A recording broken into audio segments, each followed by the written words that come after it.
In the moment news broke of the horrific attacks on the two lawmakers and their spouses, a storm of misinformation took over social media. Brittany Ehrman heard from a Republican lawmaker who got caught up in it all.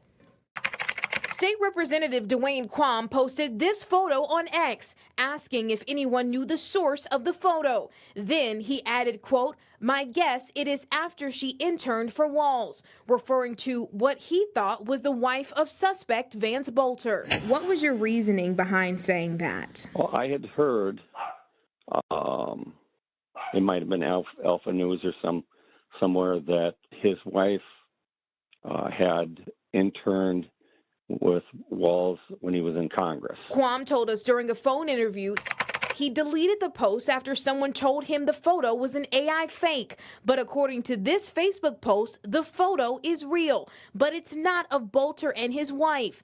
A Texas man shut down the misinformation showing he and his wife are in the photo. Do you think as an elected official that you're held to a higher standard to fact check before tweeting something out that may not be true? There was no intent to spread.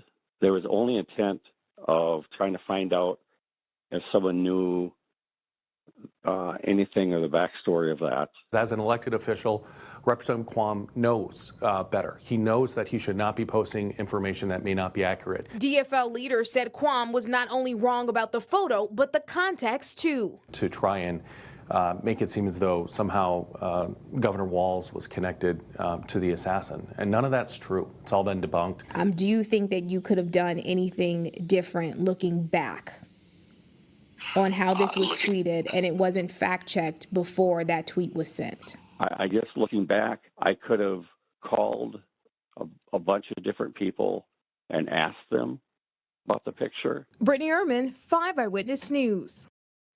Calls for U.S. Senator Mike Lee to resign are growing online tonight. Senator Tina Smith says she confronted him at the Capitol over an inflammatory post he made on social media. That's the two of them to the left in that larger photo.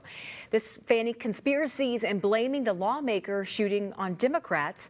Smith tells us, I quote, "wanted him to know how much pain that caused me, his colleague, and the other people in my state, and I think around the country who think that this was a brutal attack.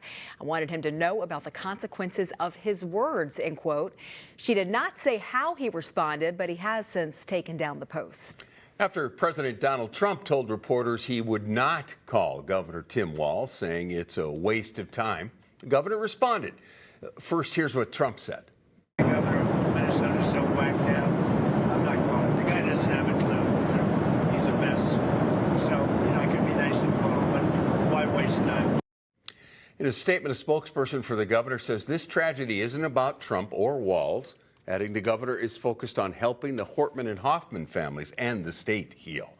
Trust 5 Eyewitness News to follow every new development in the attacks on Minnesota lawmakers and their families.